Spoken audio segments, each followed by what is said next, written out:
Marilah kita berdoa. Kasih karunia dan damai sejahtera dari Allah Bapa dan anaknya Tuhan Yesus Kristus kiranya menyertai ibu-ibu sekalian. Amin. Shalom, ibu-ibu yang dikasihi Yesus Kristus.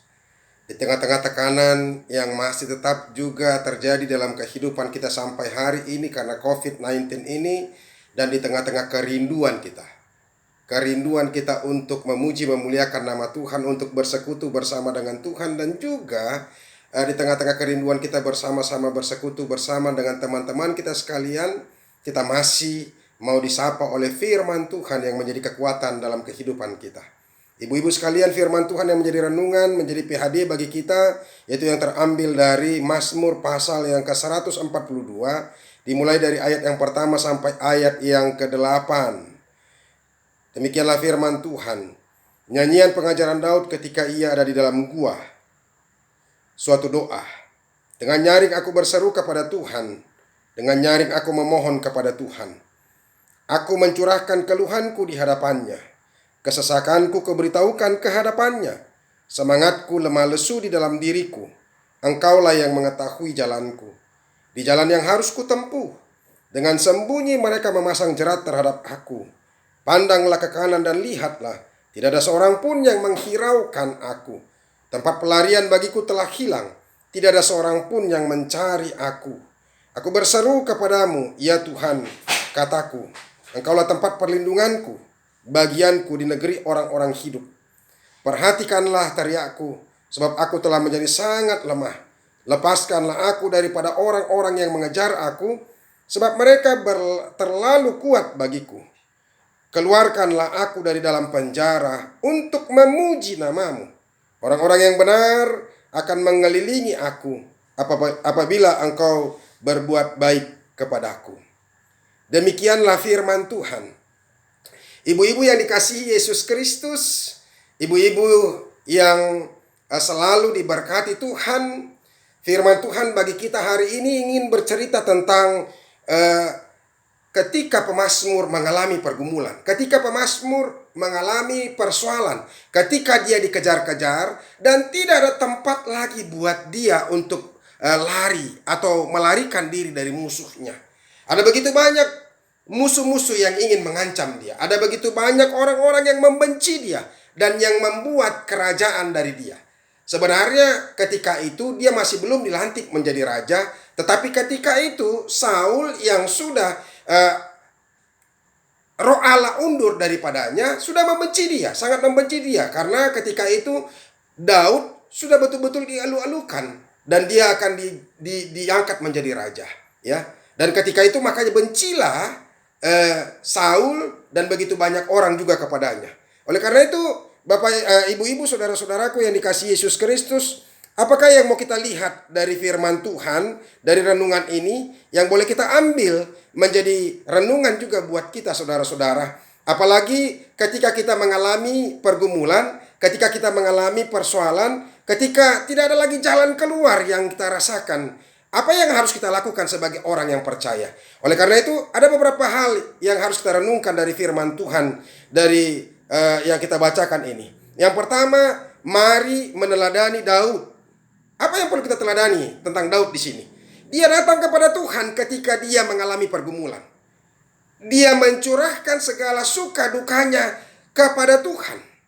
Ini yang perlu kita teladani, saudara-saudara. Ketika kita mengalami pergumulan, ketika kita terbeban, kemanakah kita akan pergi? Daud mengatakan dia pergi kepada Tuhan. Dia mencurahkan segala sesuatu kepada Tuhan. Dia menyampaikan semua keluh kesahnya, apa yang ada di dalam hatinya hanya kepada Tuhan saja. Ini yang menarik, saudara-saudara. Dia mau mengungkapkan segala keluh kesahnya, pergumulannya hanya kepada Tuhan saja.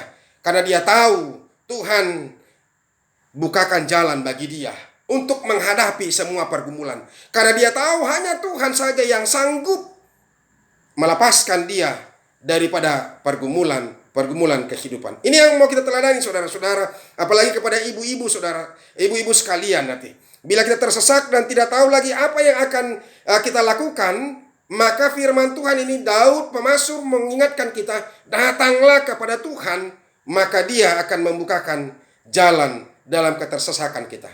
Ibu-ibu sekalian, biasanya ini sering terjadi dalam kehidupan kita. Ketika kita terdesak atau ketika kita tersesat, ya, kita berupaya untuk mencari pertolongan dari apa? Dari orang lain, dari teman-teman, dari saudara-saudara kita, dari orang yang kita anggap bisa menolong kita. Kita berupaya untuk gerasak-gerusuk ke sana kemari tanpa, bahkan sering kita lupa untuk menyampaikan, menyerahkan segala pergumulan kita kepada Tuhan. Melalui firman Tuhan, Daud mau ingatkan kita, saudara-saudara, supaya kita menyampaikan segala keluh kesah kita. Berceritalah, ungkapkanlah segala sesuatu hanya kepada Tuhan saja. Oleh karena itu jangan sampai lupa berserah, menyampaikan apa saja yang menjadi beban kita kepada Tuhan. Itu yang pertama, saudara, ibu-ibu sekalian, ya, supaya tidak perlu banyak sekali bercerita kepada orang lain. Bahkan kadang-kadang itu bukan menjawab, bahkan justru kita akan mengalami banyak pergumulan karena kita menyampaikan itu kepada orang lain. Dan orang lain itu belum tentu, manusia belum tentu bisa menyelesaikan persoalan kita, bahkan justru bertambah persoalan. Yang kedua, saudara-saudara, melalui firman Tuhan bagi kita hari ini untuk ibu-ibu, Tuhan adalah tempat berlindung bagi kita.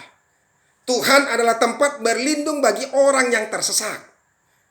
Saudara-saudara, ibu-ibu yang dikasihi Yesus Kristus, satu tempat di mana kita harus berlindung bukan di mana? Bukan di benteng-benteng yang besar. Bukan kepada manusia perlindungan kita. Bukan kepada rumah yang besar, bukan. Tetapi tempat berlindung, saudara-saudara, dikatakan oleh pemazmur di sini, yaitu kepada Allah. Tuhan adalah tempat berlindung bagi kita. Ya, jadi oleh karena itu satu tempat di mana kita harus berlindung, ingatlah itu, hanya kepada Tuhan saja. Jangan mencari tempat yang lain. Karena dipelukan Tuhan, di dalam tangan Tuhan, kita akan merasa aman, kita akan merasa nyaman, dan kita akan tenang. Ya, Tuhan tempat berlindung bagi kita. Ketika pemazmur berada dalam keadaan tertekan, ia berteriak minta tolong hanya kepada Tuhan saja. Berseru-seru sama dengan teriakan minta tolong dari seseorang yang mengalami penderitaan yang tidak tertahankan, tetap juga hanya kepada Tuhan saja. Itulah pemazmur. Dalam keadaan yang menyesakkan seperti itu, pemazmur menyadari bahwa pertolongan dan perlindungan Tuhan tidak ada tempat lain kecuali kepada Tuhan. Itulah yang mau kita renungkan. Kadang-kadang ibu-ibu terlalu gampang kita untuk cepat tergiur ketika orang mengatakan, oh di sana, kalau ketika kita mengalami sakit penyakit, oh di sana ada datu hebat, dukun hebat. Atau ketika misalnya kita mau buka usaha, di sana caranya, supaya kita sampaikan saja kepada Tuhan. Tempat untuk kita mengadu, tempat untuk kita berlindung. Apalagi di zaman sekarang ini. Yang ketiga, ini yang terakhir, ya, sama seperti Daud, sama seperti pemazmur. Dia berjanji tadi di ayat yang terakhir. Ya, makanya oleh karena itu yang ketiga, berjanjilah kepada Tuhan. Kalau kita masih diberikan keselamatan dan dilepaskan dari mara bahaya, mari pakai hidup kita apa? Untuk memuji Tuhan. Daud pemazmur berjanji ketika dia dilepaskan dari penjara itu, ketika dia dilepaskan dari persoalannya, maka dia akan pakai hidupnya hanya untuk memuji, memuliakan nama Tuhan. Saudara-saudara, sering sekali ketika kita tersesat, kita panggil Tuhan. Tapi ketika kita sudah lepas dari persoalan kita, ya, sama seperti firman Tuhan di epistel kita, pertanyaan kita, justru bangsa Israel ketika dilepaskan oleh Tuhan masuk ke tanah perjanjian yang sudah diberikan Tuhan, di situ penuh dengan berkelimpahan dengan madu dan susu. Mereka bergemuk-gemuk untuk menikmati makanan dan mereka lupa dengan Tuhan. Oleh karena itu, saudara-saudara, ibu-ibu sekalian yang dikasihi Yesus Kristus, mari berjanjilah di hadapan Tuhan. Kalau ketika kita lepas pun juga dari pergumulan-pergumulan kita, apalagi saat ini kita bergumul tentang virus corona ini, biarlah waktu dan kesempatan kita pakai hanya untuk memuji, memuliakan Tuhan. Tuhan memberkati kita. Amin, kita berdoa. Terima kasih ya Tuhan untuk firman-Mu mengingatkan kami akan pergumulan dan persoalan yang dihadapi oleh pemazmur, tetapi dia tidak akan pernah putus asa di tengah-tengah banyaknya persoalan dia.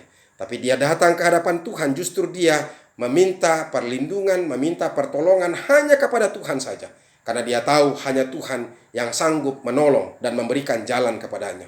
Jadikan kami menjadi orang yang memuji, memuliakan nama Tuhan ketika Engkau berikan kesempatan untuk hidup dan kesempatan untuk lepas dari pergumulan-pergumulan kami. Berkati seluruh anak-anak kami, keluarga kami, dan suami-suami daripada para ibu-ibu ini, dan seluruh pergumulan-pergumulan mereka dan rencana-rencana mereka.